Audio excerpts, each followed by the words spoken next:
Broadcasting from Ireland, featuring interviews with some of the biggest names in magic.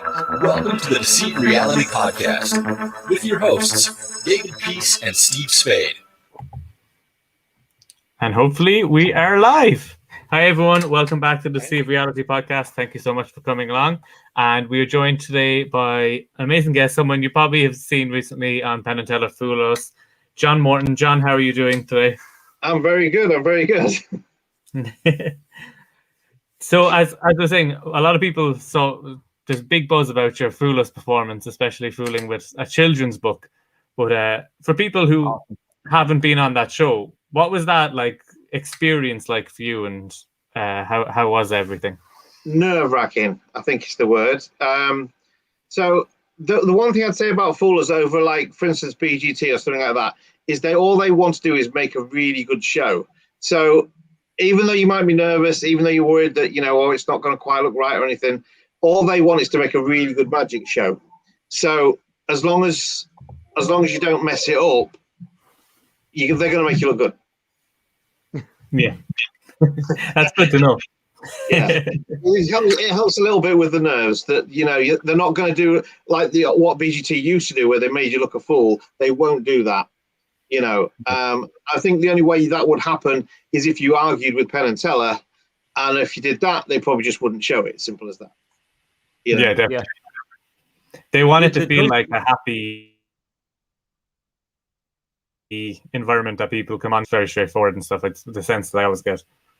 Yeah, because without us, they haven't got a show. So, they need it to look that way. I mean, for me, the way I got on the show, I've always wanted to do it, and I always wanted to do it with the baby book if I was going to do it at all, because I knew it was the one trick that fooled pretty much every other magician.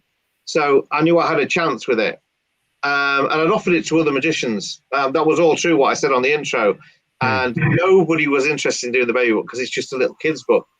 But I knew the strength of it, so all I had to do was put up a routine for it. Now the hardest thing with that was definitely the fact that you have to fill 5 minutes, which is hard. Oh, it can be, and because my trick can be done very, very short. You don't have to do it 5 minutes. So I have to fill 5 minutes, and no audience, which was really hard because I had a few different ideas with an audience member. We could do all different things, all out the window because of COVID. So it was a case of, okay, so we're going to live stream, and they decided they were going to do it from here, from my little workshop. So I'm going to look like a man in a shed who's live streaming to Las Vegas, which is pretty much what it looked like, if you ask me. But it's a weird one, but it went okay. I had confidence in the trick, which was good. I mean, they actually had it. I was supposed to go on at 7:00 live streamed, and due to the act before me, something happened that delayed everything. I was actually on at 10:30. So I was 3 hours sat here just getting more and more nervous by the second. All the scripts I had just went out the window, forgot it all, couldn't remember any of it. So it was just a case of, just luckily I've done the trick a million times, which is if you're only going to do anything like this, then that's the thing to do. So I just fell back on everything I'd done before. I always think that you could see as you were. Go on, Steve. Sorry. Oh yeah, I was just saying, you could see as you were performing it that Penn & Teller had no idea. You could see that they just had no idea. That you could see that automatically they were like, no, we haven't seen this before. Yeah, well, the beauty of it is, I think I was quite underground. I might not be so much now, but with the magic community, a few people knew of me, and they tend to keep me a bit of a secret, I think, because I built quite a few props for quite a few people over the years. And I've created a lot of effects, and I've worked with other people to develop different effects. But I've kept very much under the radar. What I said about I'd rather somebody else, I'm quite happy if somebody else performs something that I haven't built. That's totally true. I'm not bothered about being a star. That really has no interest to me at all. All I want to do is I like to perform. I like to perform at weddings. So I'm not really interested in being like the big stage magician type thing. It doesn't really interest me. I've done stage, and I do it occasionally. I usually do it as part of a group of magicians. but I'm more at home doing wedding magic, because I enjoy it. Simple as that. I'm building stuff for other people. Yeah. It's great to be able to do what you love, but also help other people out. It's definitely something that, because I think we all come into the ideas where we come up with really great ideas, but they just don't suit us or performance environments ever. So most of the time they just get left down. So like how much great magic is just not being done because the person who thought of it went, nah, I wouldn't do that. But 100 magicians around the corner would give anything to be able to perform it. Totally agree. I mean, I'm a big one. I mean, God, don't get me started on character performance, because I have a big thing about character performance and knowing who you are in magic, which I know is quite a thing that a lot of people ask. Is how do I know who I am and what tricks suit me? Well, I sussed that out quite early on, and for me, so there are certain tricks that I've created that don't suit me, but I find the magician that they would suit and I give it to them. That's that. I want it sort of like I want it to be out there, just not necessarily by me. Definitely, you can really see that. And with all the stuff that you've created, do you have a favorite one that like stands out to you, what you created, or is that like asking someone to pick their favorite child? It is a little bit, yeah. The one I perform most. God. Probably the one I'm most proud of is Icon, the big Icon, the one that does the lottery, because it was the one that really got me noticed. I think originally we were a magic store. Now I make a different version of it myself, which is quite an improvement on the previous one, because it folds now and it's got like a wood veneer finish. It's just a lot nicer sort of item, if you like. Sure that. The one I perform most actually isn't my own. It's the 20th Century Phantom cutouts that I make for people and for myself. I mean, if I'm performing, I'll do that maybe 6-7 times a night. If I'm doing a big corporate gig, I might do it 14 times a night, and every single table will be a different face. Yeah, I remember doing you, Steve, years ago. We did a cutout of you. I think with shades on at the time, if I remember. Yeah. That's the thing that they always say, to have a silhouette, and Steve definitely has, with the hair and the sunglasses, that silhouette that really stands out, which is one. I used to, and then my hair fell out. Yeah, mine's slowly going at the back. Mine went from the front and then the back and then everything together, and I was just like, well, what are you gonna do? I'm now the bald mind reader, which is, I think, every mind reader is going bald at the moment. It's great. That's why we all grow beards, just to keep a bit of hair, isn't it? Definitely. It's the only way to do it. It works for mechanism. Yeah, I can hide my thumb tips in my beard and just take it out when I want it and stuff. It works great. I have to go back to the baby book thing, because actually I remember when I was watching that. I'm not ashamed to say it. I wrote down every word everybody said and sat there for 3 hours trying to figure out what the code was and couldn't figure it out to save my life, which I think is another great, that even if Penn and Teller had been given time, you would still be screwed trying to like work it out. It's such a clever idea. And I would love to see someone go on with a coded trick and use the method Penn says, where it just takes like 17 years to learn off the code and just hope to God it doesn't mess up on the day. It would be ballsy to do it, but it'd be great. Yeah, I'd love it if somebody just memorized the entire book and just a book test where they literally knew it all. Photographic memory time. That'd be brilliant. Yeah. It would have to fool them, because you can't. Who's going to guess? Oh, well, you actually just did it for real, like.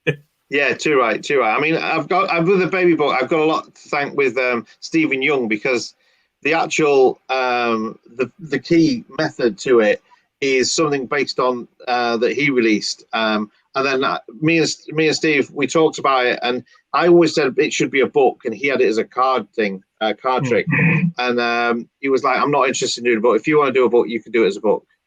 So I made it basically into a book, and it was inspired by my daughter Eleanor, and she was one. In fact, the book I use when I'm gigging actually has her teeth mark still in the top of it when she was one, when she chewed it to bits. And so that's where it sort of originated from. So while the trophy is very nice to have, and it's nice to have all the accolades, Stephen Young definitely deserves it almost as much as me. You know, I was just presenting it as, you know, it was something I'd built and made, but it's definitely his method. So he deserves the credit as much as I do, really. When we get together again, when we finally come at Blackpool, we're going to get a photo of the two of us together with a trophy, because I think that'd be very cool. If I could take him to Vegas with me, I would. I think the wife, I'd take her. You know, it's a toss-up. Like, which one are you going to do? Yeah. I think which one will be more disappointed is what will really clinch that. It's who I'm going to like to live in with afterwards that worries me. Yeah, exactly. That long-term thinking is very important. But for a lot of us, when we it all started somewhere, where for you did you first like get into magic? What was your process like? So mine's the cliche story of grandfather pulling a sort of coin out of my ear, and then, you know, disappearing it and that kind of thing. And then Paul Daniels magic sets when I was 7, a little magic kit that my dad made. He made a box, now the magic set in there. I used to be really sad down the scrapbook of all Paul Daniels stuff. I was obsessed with Paul Daniels and anything to do with magic, like a lot of magicians are. They just absorb everything, and that's what I did, you know. And then eventually you sort of like, you discover girls and other things that are more interesting. Left magic for a little while. I still had a mild interest in it, but then David Blaine came back on the scene, and I remembered how much I loved it. And then that happened the same week that happened. We discovered a magic circle in Grimsby, which was great. And then the other thing, we found a magic shop in Grimsby too, which was really, really good. So all those things together combined really got my love back into it. I remember the first time I went to our local magic club, Etienne Pradier was the lecturer. I mean, talk about a way to intro into magic. I remember the first time he did his thing where he did a bill switch. And you know what Etienne's like? He just name any currency and poof, it's there. And I remember sitting back going, wow, I've just seen real magic for the first time. I was totally blown away by it. It really sort of messed with my head. And so those sort of like things combined really got the love back into it. And I've been doing it ever since, really. And I've been professional now for about 12 years now. This is literally all I do. I don't do anything else. It's like I perform when I can, and I build props for magicians, you know. So that's it now. No other real job. That's good. Do you remember what the first one you created was when you went from like just doing the Paul Daniels sets and what you were learning from books and stuff like that? Yeah. The first trick I ever created was a trick called Apparition. And I don't think hardly anybody's seen it. I used to sell it on eBay a long time ago. Before I was professional, actually. It was one of those things I created while I was just a hobbyist, really. And what it was you think, right, okay, so you got somebody to choose a card. And then it was shuffled into the deck. The deck was placed into a bag, like a paper bag. You wrapped it up in the paper bag, and then basically what you did is you took a pencil and you rubbed across, you know, like the old brass rubbing stick you did as a kid. Yeah. You basically did that on the back of the cards, and the image of the card that they were thinking of would come out on the bag. And then you could take the cards out and you would open it and you'd go through them and the card would be in the middle. And it's their card. That was basically the trick.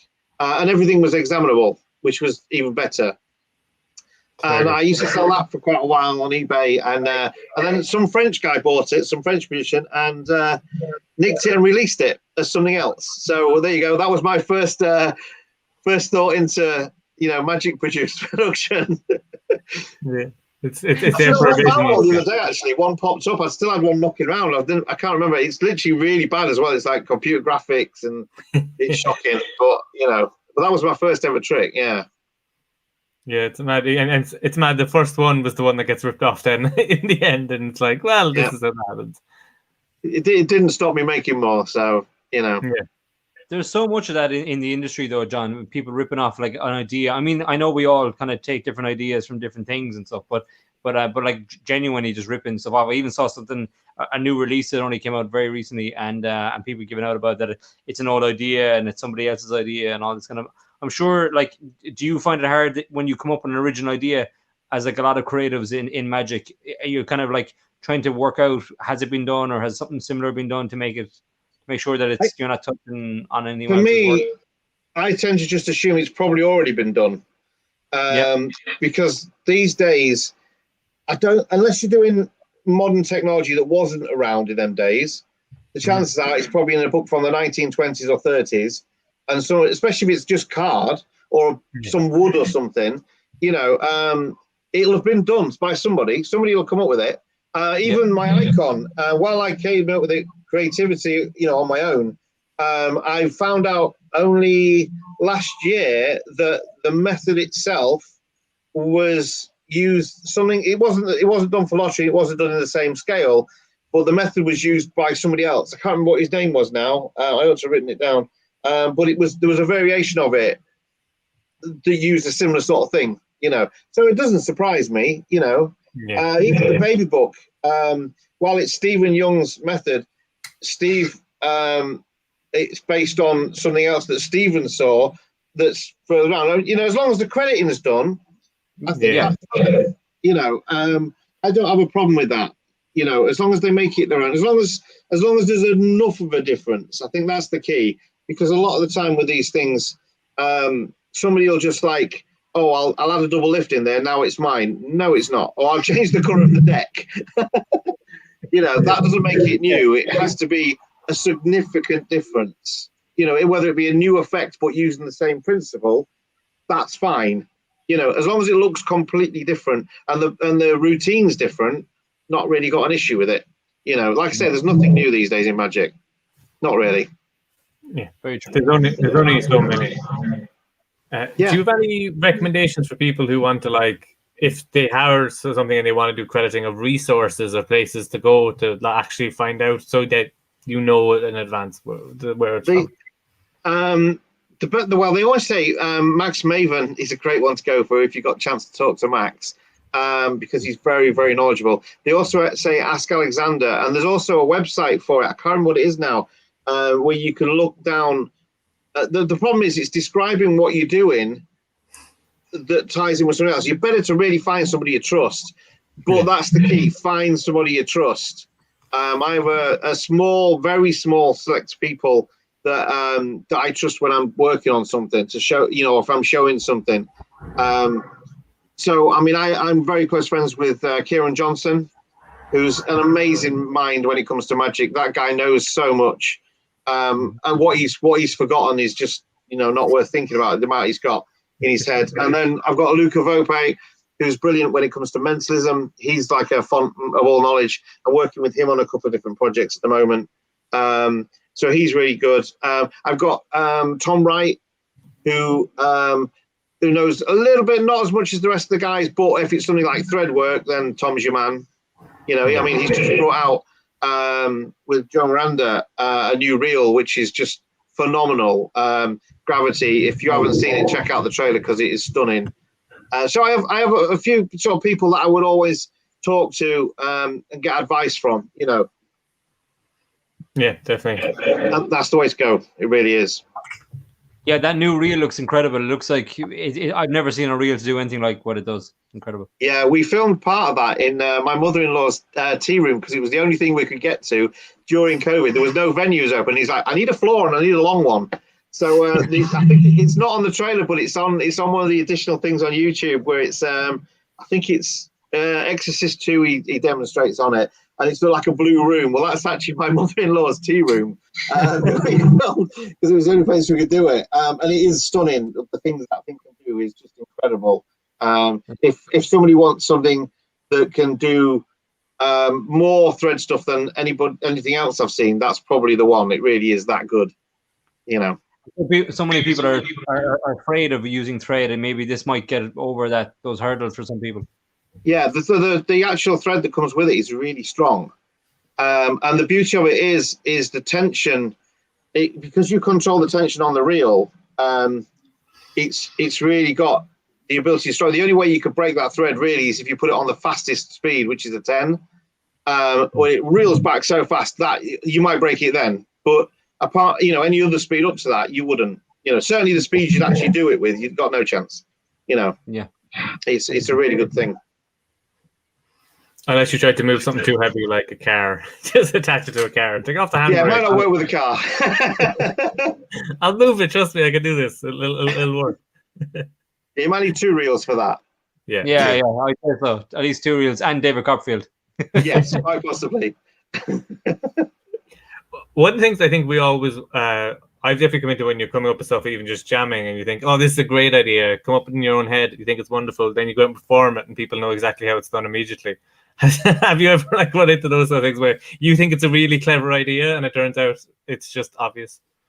Yeah, that's usually one of those conversations I'll have with Kieran. I'll probably go, I've got this idea for something. What do you think to this? And he'll be like, da, da, da. And he'll go, yeah, that's in such and such a book. And I'll be like, right, fair enough.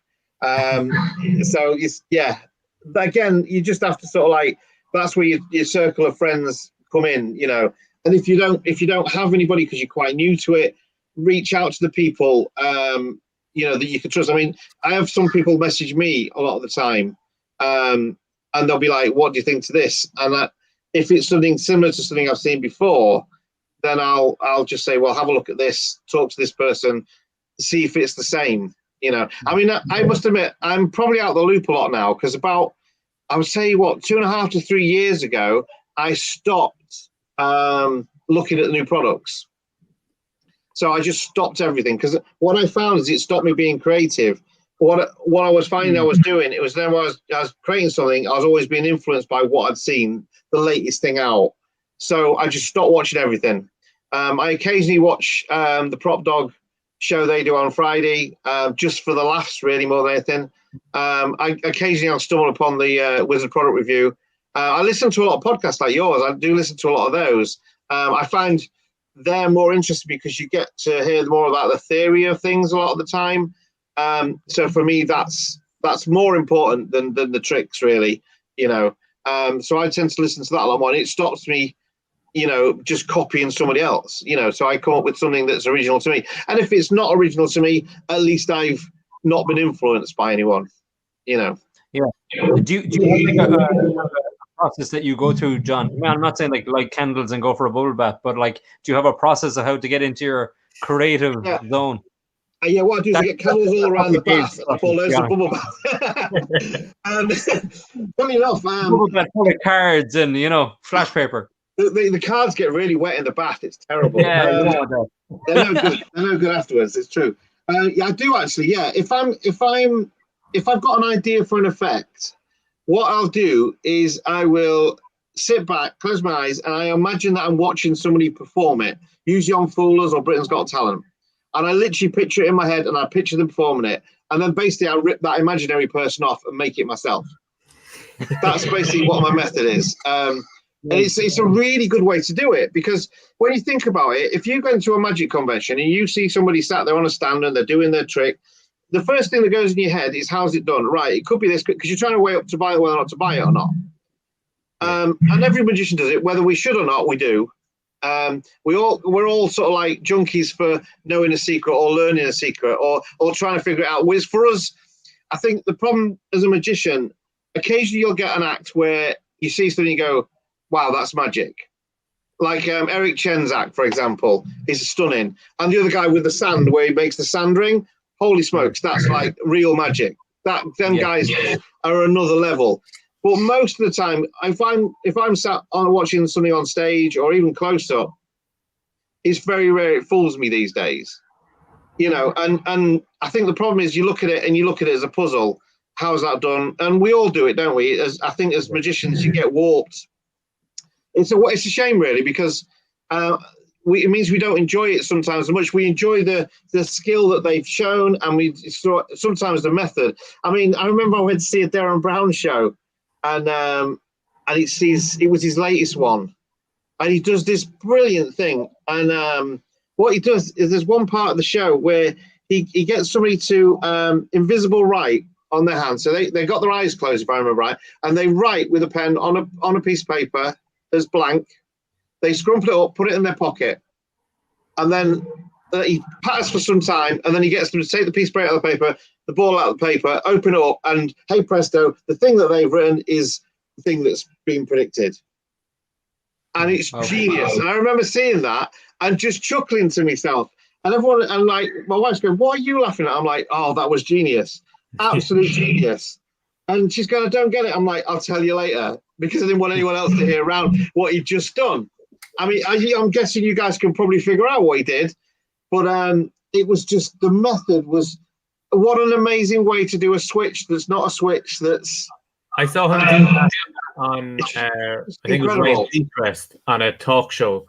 He did it to Ryan Seacrest and his co-host, and he had her do it. And I remember watching it, and my same, I was in bits. Just being, I love it because I always think it's so simple but brilliant. Yeah. I always think if someone tells me they want to be a magician, like at a gig, I usually get people being, "Oh, I love magic. I'd love to do it." I pick a secret that is the stupidest secret in the world, and I'll tell them that one. And if they love it, they're probably going to be a magician. But if they think it's stupid, I'm like, then magic's not for you because it's a lot of stupid stuff. It really is. Yeah. I mean, for me, that was just genius. So I like a lot of things like that. But that's the problem with, I think for us, a lot of the time, it is just a puzzle, you know. And so when I'm watching something, I'm sort of like trying to work it out all the time. So for me, yeah, going back to the point, if I'm trying to work a thing out, I will imagine seeing somebody perform it on stage, and then basically I'll sit back and try and work out what they did to achieve what their goal was, and then I'll rip it off and make it, even though it's all in my head anyway.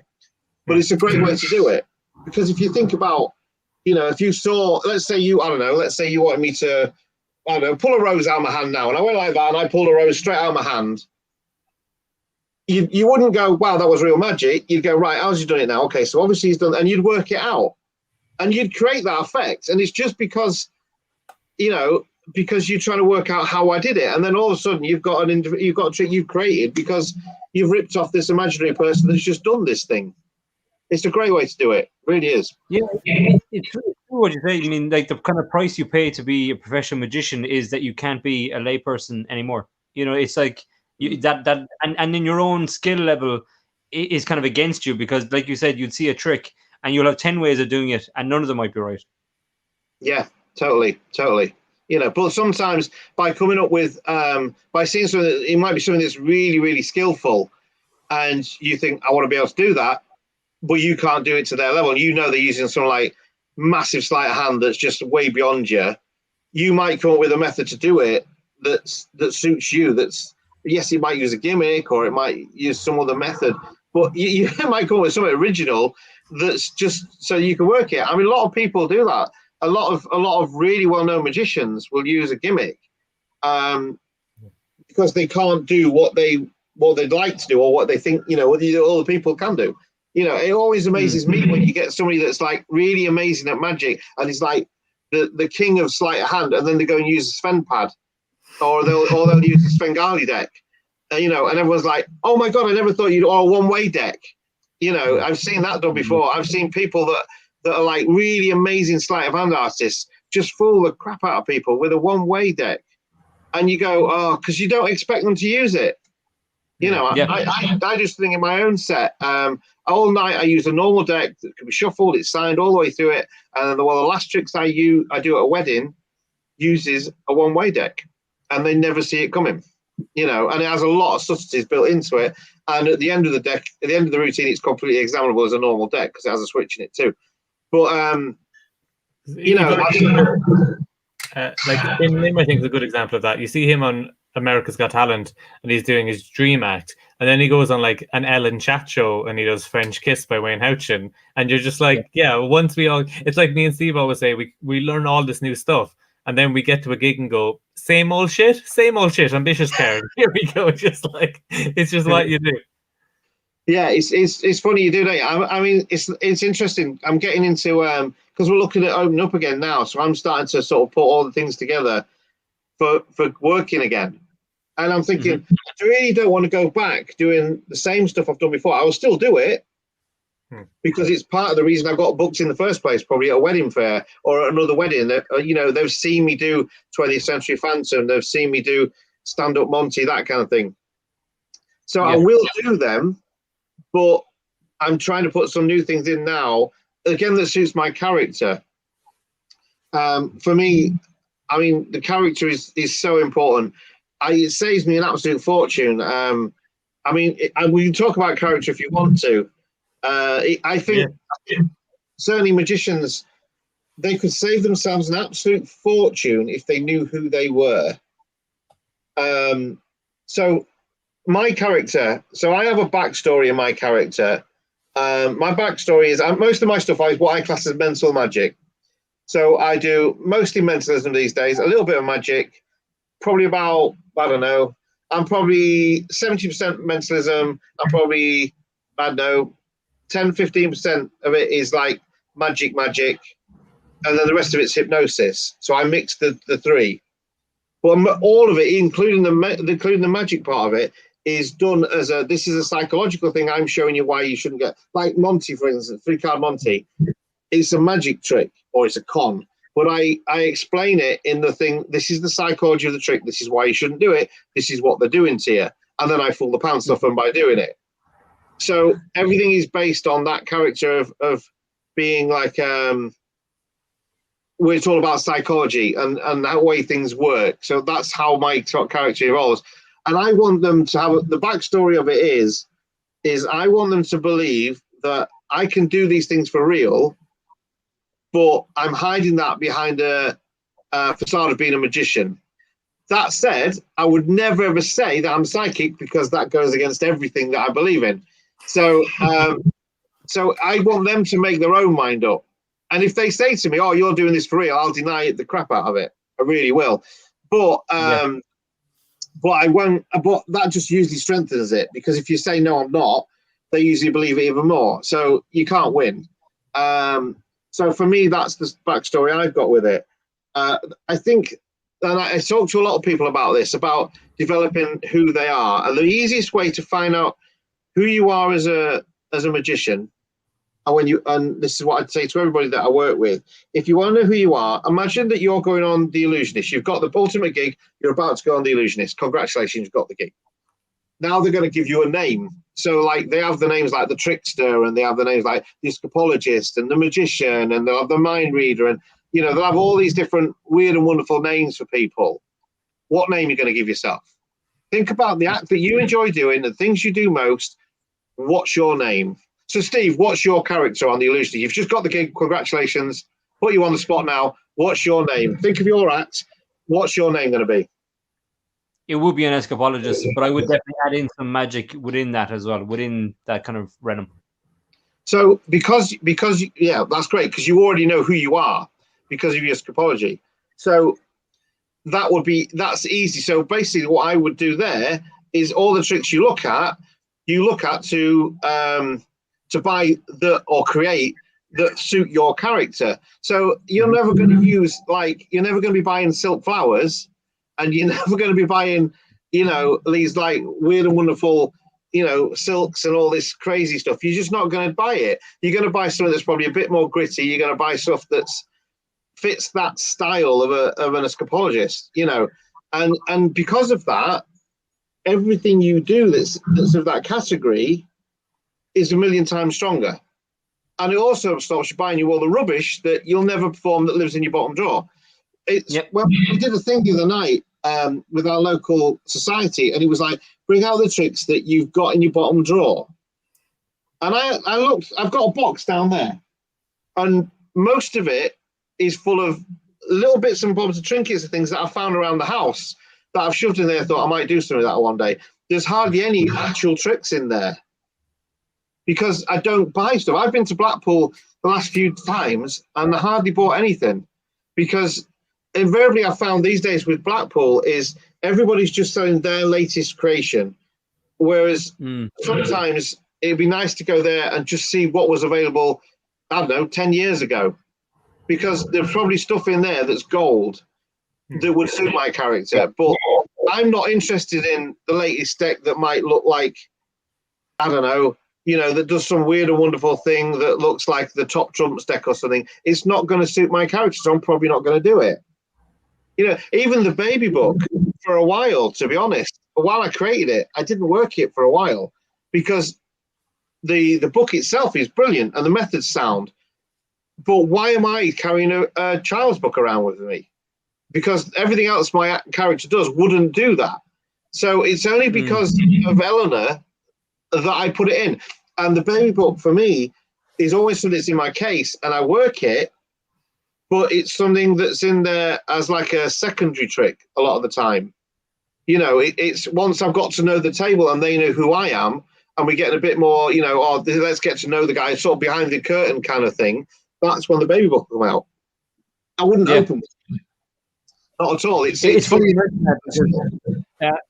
Just recently, we've had a baby myself, my partner, and he's 2 months old now. And the other night, I was doing a night feed, and I was trying to do like a link and ring with two suitors just to see what it worked, and it did. And you know, and it is something that you could kind of throw in as a thing now. You're like, you know, because it would fit. It makes sense to really who you are, because I suppose you're showing the audience who you really are. It's not just a character or persona. It's kind of who you really are at home, or you can see that in like Magic for Humans. You know, he's showing his real life, but he's also showing he's a magician.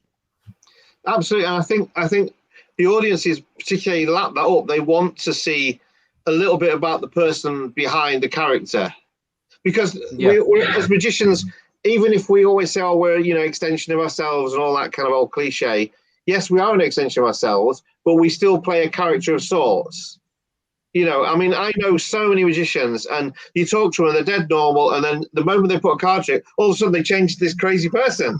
They're all, they switch on almost. And it's like somebody's literally flicked a switch, and they're like in performance. You couldn't be a magician 24/7, like you coming out and making a slice of toast and throwing flash paper all over the fucking kitchen. You're like, it's not. It's certainly what he marries. You start edging away from that person when they start acting like that. You're like, oh, this is a really nice person. Then they switch goes, and you're like, I'm being called. I gotta go.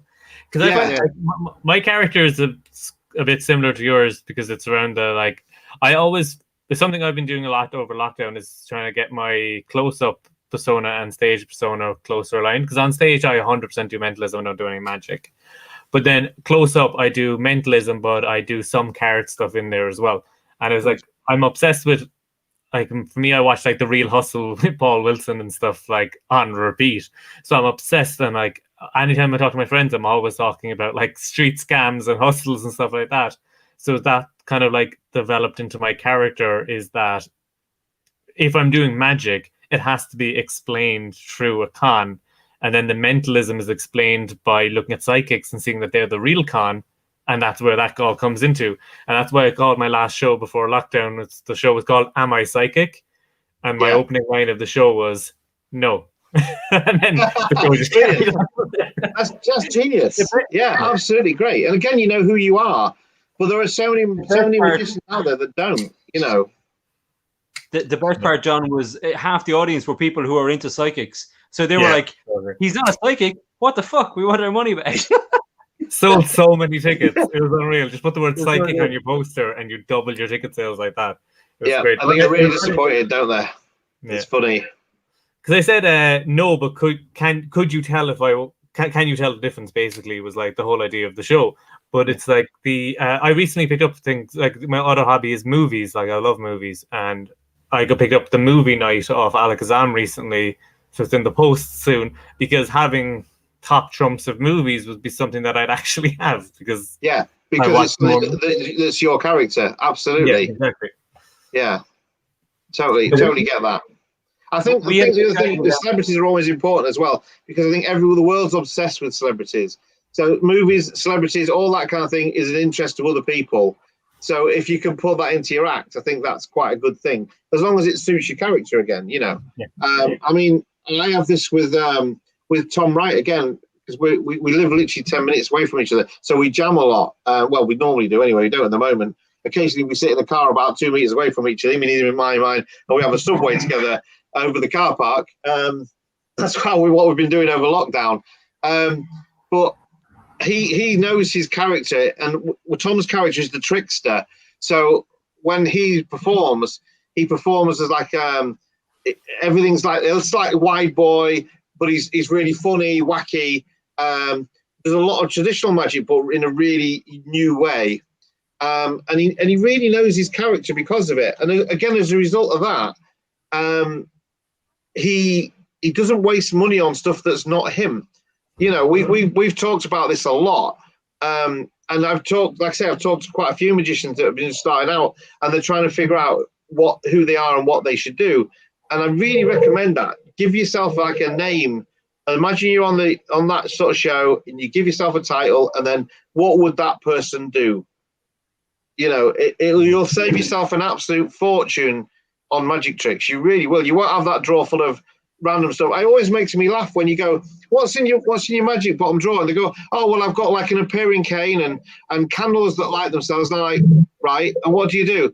Oh, well, I'm like a mentalist. I'm like, why have you got appearing canes then? What was that about? You know what I mean? And it's like, okay. You obviously got suckered in at Blackpool, and money was burning a hole in your pocket, and you just went, just buy it. You know, or it always makes me laugh. The first time people go to Blackpool, how many fire products they buy. Yeah.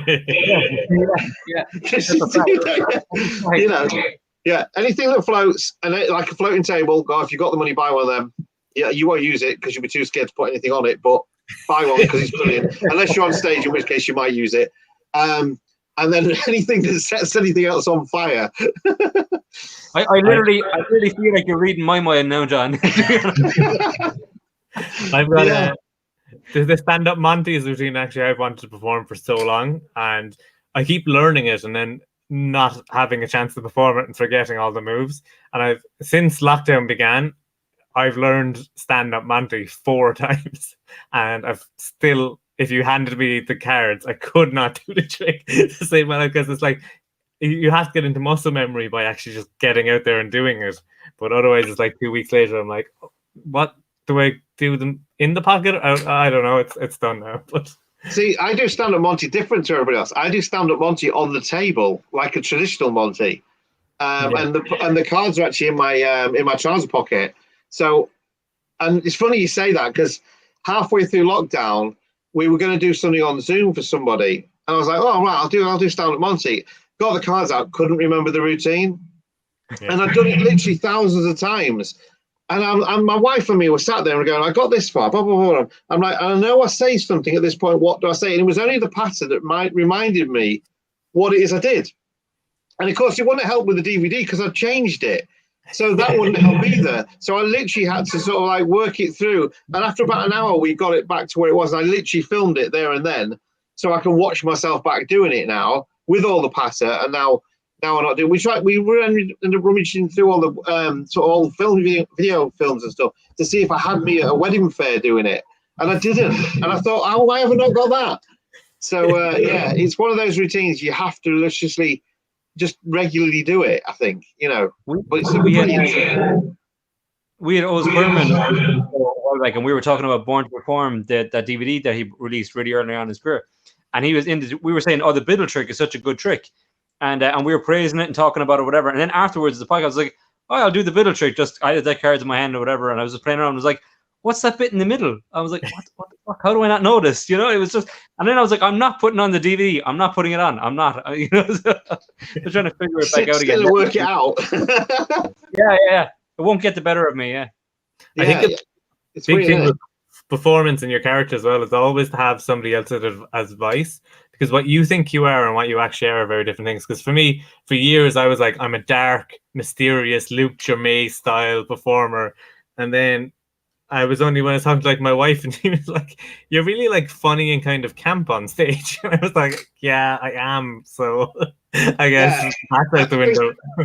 Every mentalist wants to be Luke Germain, don't they? They all want to be this like really sort of spooky kind of, I don't know, mysterious kind of guy, and that seems to be when you first get into mentalism. That's what everybody thinks they should be. You know, even Darren Brown said the first time he started out, he thought he should have like a hump and a cape and stuff, and maybe have an eye patch or something. It's like, what's going on? You know, and then you realise that actually, no, that's probably not you. You know, it's one or two people, I'm sure, but probably not many.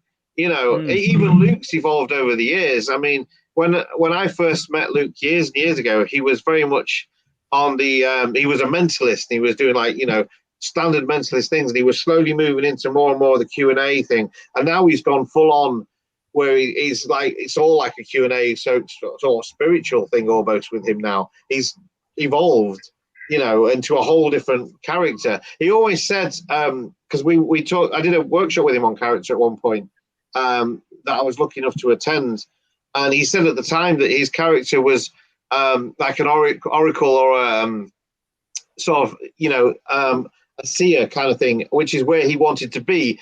And you could see how his character's evolved until he's got to that point where he's happy with what he wants to do. And again, I mean, that guy really knows what his character is and where his character wants to evolve into as well.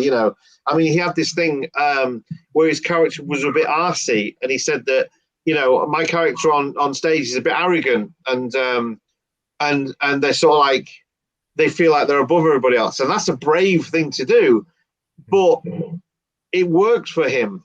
And he knew how to, he's such a skillful performer that he knew how to take the beats and give people the opportunity to laugh or clap. I know he's very interested in silence and giving them, he doesn't want the applause until he's ready for it. Things like that are interesting. I always find that trying to get a reaction from people, applause isn't always the best thing. And you'll find, especially with the mental, if you do mentalism, sometimes a gasp is better than like a round of applause. It really is. I'd much have somebody just totally stumped and just like almost like just don't know what to do with themselves than them just go straight like this. That for me, that's stronger sometimes. Most of the pictures when I'm trying to find photos for my website, everybody's got their mouth open in awe. And it's like, my wife's like, why have they all got their mouths open? Why is everyone not like this or just laughing, So it's, that for me, that's more important. And I think people like him really have developed and know who they are. That's what I really I recommend people do. Find out who you are. I think you can boil that kind of down to like, I'm a big horror fanatic, and I produced and directed some as well, some short movies and things like that over the years. And I've always had an interest in it. And I think you can do the same thing in horror movies, where you can have the Scream type movie where you've got the slasher running after you, and it's an instant thing. You're going to be scared there and then. Or later on, you've got that psychological one that when you're driving home or the next time you're in a room and it's dark or whatever, it's when that thing plays in your mind. And I think a good mentalist can do that. He doesn't want the applause. He wants you to go home, really, really think about this, or it'll play on your mind later on. If I had done this, what if I had done this? So you might not applaud. And I suppose if you were just kind of starting off in mentalism, you think you've done a bad show. But in the reality, if they're overthinking it and thinking about it after the fact, you're kind of going home with them in their mind, and that's gonna build your character even further and further afield with them. Yeah, I mean, it's funny because when I go out, I don't go out as a comedy magician or a mentalist. Never have. Some people do that really well. John Archer, for example, is brilliant. For me, I can't. I'm terrible at telling jokes. If I try and tell a joke, I come over as the classic my dad telling jokes. Really do. It's just not good. But what I am good at doing is bouncing off what the audience say. So, for instance, when I do a stage thing, I do a stage piece called the Guilty Secret Society, and it's essentially a sneak thief routine. They all have like an A4 board. And I use phone boards for this, and I get them all to write down a guilty secret. And I explain that it's a game that we used to play at Christmas time, where everybody around the table would write down a guilty secret of something from that year and throw it in a bowl, and we mix them all up, and you have to guess whose guilty secret is who. Now that sounds like a legit game that somebody might play as a party game. So I say we're going to play this game, and I have 5 people write down these boards. They come to the front, they all get mixed up. And I get the 4 or 5 people to stand up in the audience, and we read the first one out, and everybody plays the game in the audience have to guess who it might be, and it's really interesting. And because I've told them to write something funny, even if it's not necessarily true, oh man, do you get some comedy out of that? I had one guy that wrote down that he was in a porno, so I bounced instantly, went back, and of course I know who it is because of the method. And I'm like, oh, to be honest, I know it's you. That was easy. I've seen that film. So, you know what I mean? And then we had another lady that wrote that she had a fairy on her backside. And again, you can bounce off things like that. So for me, the audience make the jokes, and then I just make them funnier. So that way you don't have to go out as, look at me, I'm a comedy magician, but you're still funny, you're still entertaining because of it. You know, I have a few lines in my Monty routine, and they've only come about purely from the million times I've done it, and people have said stuff that's funny, and so I've sort of used that line, and you try and recreate it. It's very much like Darren when he does a trick, and somebody writes, "Why you a cock?" And that's in every single night, but it's there because it's really funny, and it maybe happened the first night, and he thought, "Oh, that's gold." He got such a good laugh that he's created it every single time. Why not? You know, and people like things where they think something's happened. We did a show, a showcase, myself, Tom Wright, Aaron Jones, and another guy called Steve Greenwood and Dave Burns in our local town. And we did it. We were only supposed to do it one night. It ended up doing like about 7 nights of this thing. And we had one night, you know, the old thing with the chairs where you put the chairs around and you get everyone to sit on their laps of each other, laid back, and then you remove all the chairs, right? Well, Aaron was doing that trick, and he got halfway through it with the chairs out. We were supposed to pull the chairs out, and we realised he'd done the chairs the wrong way around, so he couldn't get the chairs out from him. So we had to, and we were like, "What are you doing, you idiot?" And we had to take him out and then redo it, and it got such a round of applause and a laugh that we tried to recreate it the next night, couldn't do it. It didn't have the same vibe as the fact he just did it just impromptu. He just, you know, had a brain fart and got it wrong, you know. But we really tried to put that in and really tried to recreate it a few nights because the vibe we got from it and the laughter that came from it, you know, it had that kind of comedy club kind of impromptu feel to it, like something had gone wrong when it shouldn't have done. People like that, I think, you know.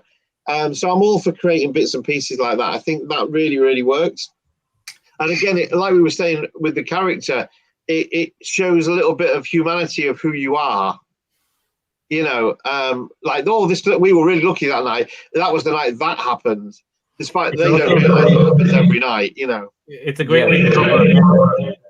So, like, at the laugh point, it's like nobody's paying attention to what you're looking at, or.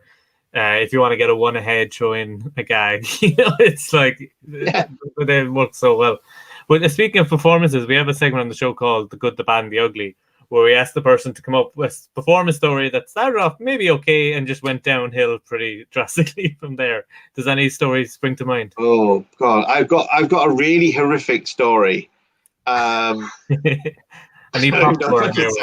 I've got so I'll tell you quite a simple one, and this was a learning curve for me.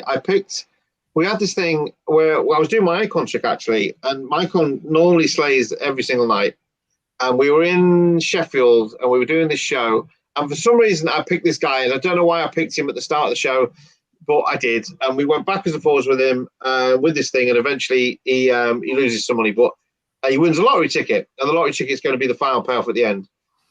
And I think he must have been drinking or what, I don't know. But we go through all this thing, we've got all these things, and these 6 numbers, they seem like random, but they're not. What's in your envelope? And you just open the envelope, yeah, it's a lottery ticket. I just flattened the whole night. And it was like, wow, you just killed that moment. And you know, when you just think, why did I pick that spectator? Of all the people to pick, I should have picked this woman down here who was like dead excited. And so that was a learning curve. But if you want a really horrific story, here it is. This is my horrific one. So I did a wedding. Oh, I can't believe I'm going to tell you this. I did a wedding. It must have been about 8 years ago, and I used to do this thing where I would say to somebody, I want you to think of somebody that's close, that's special to you, but not here today, as in not in the room today. You still get the odd one where it's like they'll pick granddad who's died or whatever, but you can get around that. And I was doing this wedding, and the bride said to me, "My sister's a bit of a skeptic. She doesn't believe anything. Show us something." So okay, think of somebody that's not here today. Write it down. So they write it down. You do the usual things. Get the information you need. Find a way. I won't go into the method that I used, but I knew what it was. And so I'm like, okay, think of this person, get them in your mind. She's like, you'll never get it, you never get it. Nobody knows who it is, you'll never get it. I write down Ellie Mae on this card. Turn it around to her, she starts bawling her eyes out, like full on meltdown, tears, the whole lot. And I'm like, uh-oh, what have I done? So, and now I'm thinking, who is Ellie Mae? What's going on? What's gone wrong? Bride comes over to her. Bride talks to her. Now the bride's in tears. So everybody at this wedding, I've just made the sister of the bride bawl her eyes out, and now I've got this bride bawl her eyes out, and they're both looking at me. And I'm like, it's like I've just, I don't know, said something really bad. So I'm like, I have no idea what's going on. So I thought I'm going to have to ask him. Yeah, exactly. Yeah, I haven't been paid either. So I go over to him, and I'm like, what's wrong? You know, did I get it wrong? What? You know, I know I haven't got it wrong. So I'm like, oh, you know, but I'm playing it cool. And the sister said to me, and I can't believe she did this, the person she'd written down was the name of a stillborn baby she'd not told anybody she'd had 2 weeks ago, 2 weeks before the wedding. Why would you write that down? Why would you choose that name? I don't know. And then she thanked me because it was the first time she'd been able to, like, it brought it all to a head for her. And the first time she'd actually come to terms with it. And she came to terms with it there and then at that wedding in front of me. And I was like, okay. And then she said, can you give it a message for me? Because now she thinks I'm psychic and I can talk to the dead. So I'm like, no, magic trick. Not gonna, you know, can't do that. And I remember I had to go sit. I sat behind the DJ booth. It's the only time I don't normally drink, and I literally sat there with a whiskey shaking like this, trying to get my nerves together to go back out there. It was horrific. So that's probably the worst story I've had. I've had some lovely ones, and I've had some funny ones, but that's the ugly and the bad. You know, you never want that. And I changed the way I say it after that. Now I tend to do think of the first pet you had when you were little. You know, you occasionally get the old buddy that's got run over or whatever, but that doesn't really matter so much. They get over that. They remember it with fond memories. You know, I do the first kiss or the first crush. That always goes down well. And interestingly, if ever you do this, if you do the first person they ever had a crush on when they were little, bear in mind when they're little and they've got a crush, they're usually about, strangely enough, between 7 and about 15. You'll find it's the same names. Not with a guy. If you go with a guy, it's never the same names. You always get the odd one that, you know, Sam Fox and all them from them days, you know, or you know, Katie Price or something. But with a lady, it's often the same people. If you perform it over and over again, for instance, if you pick a lady that's in her, I don't know, late 50s, early 60s, she'll go guaranteed for Donny Osmond, David Essex, or David Cassidy. They seem to be the only 3 heartthrobs of that era. So, and it's nearly always Donny Osmond. Nearly always. I don't know why, but it is. So you gotta get 3-way out. 3-way out. You're like, oh shit, Daddy. Yeah, you could do a 3-way out with it. You literally could. You know, if they're of that age, it's frightening. And Leonardo DiCaprio pops up a lot. David Beckham obviously pops up a lot. You know, and then the ones you think that might, like Robbie Williams, not at all. Doesn't come up. You know, John, you're really like, I'm regret getting Robbie Williams tattooed on my arm now. Yeah, I mean, it's really strange. I actually, at one point, I started keeping a tally of it, of what the different names were, depending on the age groups, because there is a definite pattern there, but only with women, not with guys. Guys just seem to go for anything. We just don't care. I don't know what it is. You know, I had that with a drawing dupe for a while. I was doing like college shows and stuff, and I was like, just draw like a symbol or a shape or whatever, like a dollar sign or whatever. And I was getting people drawing yin yang symbols constantly. That's a weird thing. Yeah, just one of those things. It's like when you do Coinvex, if you say to draw a picture on the coin, most of the time they'll draw a smiley face because it's round. But psychologically, they see the smiley face thing. If it's a guy, he'll probably draw a penis because he thinks he's funny. I thought he will draw. He often draws a stick man. A woman will often draw a heart. So if they don't draw the smiley face, it's probably going to be one of those other two. You know, yeah. And these little things, again, just by performing it a lot of time, all of a sudden you start thinking, oh, what else could I do with that? Surely I could have that predicted somewhere, you know, or you'd put it into your patter, you know, and talk about it. I do that a lot. I use Inside Out Cube a lot, and that's color. It's based on colors, and I use it as an opener. And I found that if somebody goes for blue and then they go green, I'll go, I already know what you're going to do next. And I'll literally write down white on a business card and place it down. I'll go, that's what you're going to choose next. Choose a card. And I would say probably about 70% of the time, maybe more, they go white. And if they don't, I go, actually, let me change my mind. I'll just change it. But it's them moments when you don't have to, and they write down white and you go, have a look. And they've picked white. Wow, it's so strong. It's so much stronger than anything else. It really is. And it's just, again, by performing it a million times. It's probably in the way you like. I just like you realize what I'm saying myself. I'm saying you draw a symbol or a shape or a dollar sign or whatever. So symbol, you would maybe think of a symbol, and in that sense, so it is probably in the wording. You're probably not even aware that you're saying it a certain way to make them think a certain thing. But it is true. Like when you do something more and more and more, it does kind of come back and kind of repeat itself a lot. And I suppose we all kind of think that everyone is very unique in their own way, and everyone thinks that they're unique. But we're all so similar that we all kind of jump into the same. Yeah, 100%. We're all. You can similar. always do with like if you have a stack of business cards, you're going to do a drawing duplication or something. You could have like a smiley face on the top, or a house on the top, and a tree on the bottom. You should really think of a shape. It's not a house or a tree, is it? And if they say, "Oh, it's a tree," you show the bottom. Say it's a house, you show the top. If not, cool. Just take one of any of these cards. Yeah, exactly. You really could, and that moment you hit is amazingly strong. And there's a guy I know. I put shout out to Dan Vokes, who's based in Hull. And I remember I coached Dan when he was first starting out, and I sort of taught him the ropes really. And there was one time we were sat in a Witherspoon somewhere, and we were having dinner, and he went for a drink, and I literally just took a random card, turned it around, shoved it in the deck, and just put it back on the table. And when he came back, I was, name any card.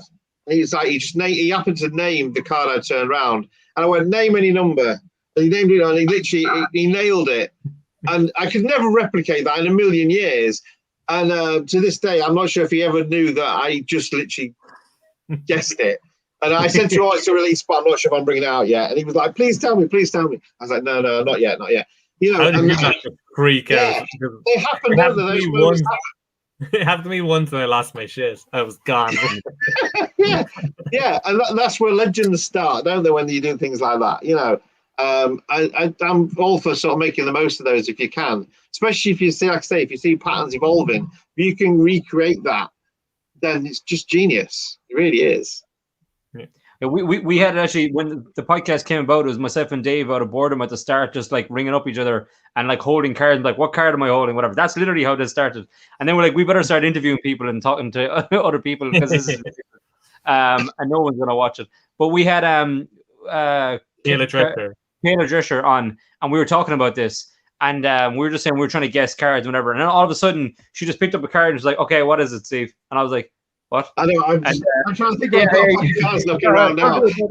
But I was like, "Look, Dave's more the mentalist. It's over to Dave." So Dave was like, "Oh, it's a black card," and she's like, "Oh, it's red," or whatever it was. No, it was black, wasn't it? Yeah, I said it's red, and she said no. I said on the back. As on the back, yeah. We were joking. But then I said it's black, but it is a club, and that hit. And then Steve went, the 4 of clubs. And she I just went like 4 clubs. And she went, what? She showed it. It was just a like it looked set up, but we swear to God it wasn't. But I was just like, yeah, 4 clubs. I had another story that's a funny one. I did a gig once with David Penn, and it was some charity, I think it was, something to do with the stars or something. And I remember I was going around and I was doing the usual thing. I wasn't doing. I think I probably had the nightmare with the sort of like, who is it? You're thinking of somebody that's not here. And I was doing pets at the time. And I used to do this thing where I'd go, think of a pet. Now you can have any animal in the world. So if you're a wild animal, you can have a wild animal. You can tell it to you, whatever animal you want, go for this animal. Write this animal down. Anyway, so I was doing this around the tables. I'm doing other stuff. And it was the last table. I was coming to the last table. We were just about done. And Dave walked away from it and he went, that table's a nightmare. You're going to have fun on that one. And you know, think, oh, great, it's my last table. And David Penn, who's like genius at close-up magic. And he really is like the man. He's brilliant at close-up magic. And I'm thinking, oh, great, what am I going to do? So I thought, well, what the hell? I'll just do what I normally do and see what happens. So I'm like, I go to the table, I pick this lady out because I think she looks the most friendly. And I'm like, think of an animal, any animal in the world, Doesn't have to be. You don't have to be a normal animal. You can have a wild animal if you want. Whatever animal you want, it's entirely up to you. Write it on this pad. I don't want to use your pad. I think there's something dodgy with your pad. There was. Write it on my piece of paper. Okay. I'm not going to use your pen either because I think your pen's dodgy. I'm going to use my pen. And I'm like, okay. And they're like, okay, write down the animal. And you know when your mind's going through like a million methods. And I'm like, okay, so can I check it off? No, you're not like taking it off me. I'm keeping it here in my hands. So I'm like, right, okay. And now Dave's watching me sort of sniggering over the side because he knows I'm doomed. And I go to her, okay, so picture this animal in your mind, get it in your head. And I go through the pattern I normally do. And I write down giraffe because I've done this a million times. And weirdly enough, ladies often pick giraffes. Don't know why, but they do. So I write down giraffe on my business card and I put it face down. And I think, well, what the hell? I'm going to crash and burn here or I'm not. So I think, right, I'll pass her a bit and see if I can vibe of what she's gone for, like you did. And if I think it's gone the other way, I'll change it last minute. So I'm going to go this way. And her husband, who's like this real fat cat, leans over and goes, if you get this right, I'll buy her a pair of fucking Jimmy Choo shoes. You know, he's like proper giving it some. And I'm like, yeah, okay, whatever. So she goes through it. And I'm thinking, I'm on the money here. And I'm not quite sure. But in the end, I went, just name it. What is it? And she goes, giraffe. And I literally want to go around the room high-fiving everybody. But at this point, I'm pissed off. But I know I've won. So I go, fair enough, have a look at the card. And they turn it over and the whole table freaks out. And I go, thanks, good night. And I just walk off. But really, all I want to do is go around high-fiving the room. And you've never seen him move so fast as he did beside me. He went, what have you done with that? How did you do that? And I went, I just guessed. That's all it was. It was just a guess. And I got lucky that time. But there was no way I was doing anything that's on that table because they were awful, really awful. And you couldn't follow that anyway. You know, it was just one of those moments. But boy, was I pleased. I've had that in like a close-up thing as well. You know, I don't want to use your cards. I don't want to use your pen. I don't want to use whatever. And I just flip it on them. And I'm like, were you never hugged as a child? Let's all hug this man. And I get the whole table to hug this guy. Like, and then I've got, now we'll start over. You know, that's the gold right there. That's the gold. I've taken people off stage to getting hugs from random people in the audience. Pre-COVID, obviously, but yeah. It was like you were never hugged. Okay, cool. Let's just get a little cue for this guy to get a couple of hugs in. He'll be fine then. We'll start over. I'm totally using that. It's yours with my blessing. What's great with those people as well is if you get them to pick a card, they are so secretive with the card because they don't want you to see it. Cause they think, and they crimp the card for you, so they need to put it back in the middle of the deck, give the card the cut, and it's on top, and you're like, perfect. Like there's no way. Read the crimp, I'll take it. It's crimped and it's like 5 times warmer than every other card because they've been like this. Yeah, they're great. I love those moments. Those moments are brilliant. They really are. Absolutely. I think we've gone over an hour now, so I'd just like to say thanks to John for coming on. We really appreciate it. For people who want to find more of your stuff and maybe get in contact with you if they need something built or anything like that, where's the best place to find you online? The quickest way to find me is find me on Facebook. Because I do have a website for my magic props, which is custommagic.co.uk, but you can't actually buy anything on there. It's almost like a showroom. You still have to find me, which is why I like to stay underground a little bit. So if you want to find me on Facebook. It's the easiest thing. Or short of that, just Google me and you'll find my website. I'm easy enough to find. You know, as we should be as magicians. We all book into it. Definitely. And we've got deceivereality.com. So if you need any magic stuff, just go there. We've got some Murphy's Magic stuff up there as well, which is great. So thanks for having me on. Appreciate it. Absolutely. We really appreciate you coming on. Thanks, everyone. We'll be back again soon and hope everybody has a great weekend and enjoy everything. And we'll talk to you again soon.